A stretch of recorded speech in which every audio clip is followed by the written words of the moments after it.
आप सभी का एक बार फिर स्वागत है SPN9 के इस खास कार्यक्रम में और मैं हूं आपके साथ फरहान। महाराष्ट्र में MLC के चुनाव होंगे।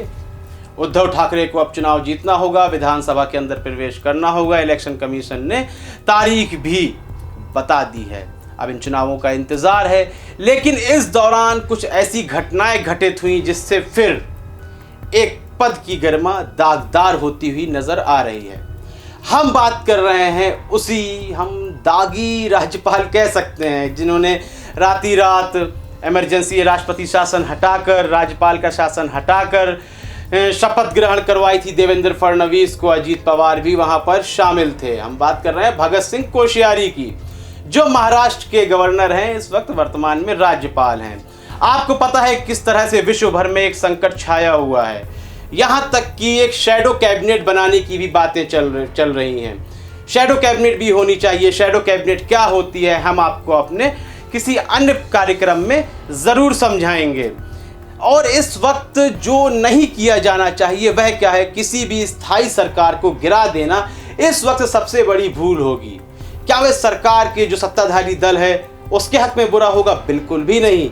देश के नागरिकों के हक में बहुत ही बुरा होगा। जैसा कि मध्य प्रदेश में हुआ, अब जल्दबाजी में शपथ ली जा रही है मंत्री पद की। अब तक कोई मंत्री नहीं था। स्वास्थ्य मंत्री के बगैर ही मध्य प्रदेश इस बड़ी बीमारी से जूझ रहा था, इस महामारी से जूझता हुआ नजर आ रहा था। महाराष्ट्र में भी विधानसभा के अंदर जाना ही है उद्धव ठाकरे को, तो वह भगत सिंह कोश्यारी के पास जाते हैं और उनसे कहते हैं कि आप हमें नॉमिनेट कर दीजिए, नामित कर दीजिए, जिससे विधानसभा के अंदर पहुंच जाएं और प्रदेश को इस बड़े संकट से, बड़ी महामारी से बाहर ले जाया जाए। लेकिन भगत सिंह कोश्यारी अपनी चाटुकारिता दिखाते हैं और जिसलिए उनको भेजा गया था एक गवर्नर के पद पे, तो अब उसका तो कर्ज उन्हें चुकाना ही था। उन्होंने कहा उद्धव ठाकरे से कि आपको प्रधानमंत्री मोदी से बात कर लेनी चाहिए।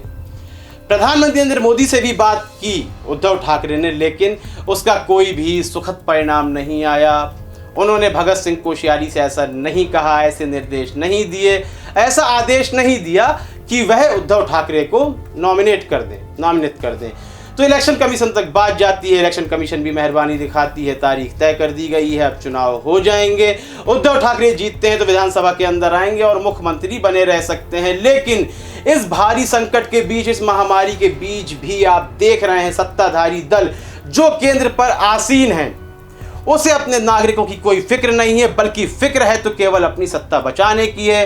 फिक्र कि महाराष्ट्र में किस तरह से उनकी सरकार चली गई है, देवेंद्र फडणवीस अब मुख्यमंत्री नहीं है, आखिर उन्हें कैसे मुख्यमंत्री पद की कुर्सी तक फिर लाया जाए। यह भारतीय जनता पार्टी इस महामारी के बीच भी इस घटनाओं को घटित करने में लगातार आगे बढ़ती हुई चली जा रही है। तो यहाँ आप क्या कहेंगे?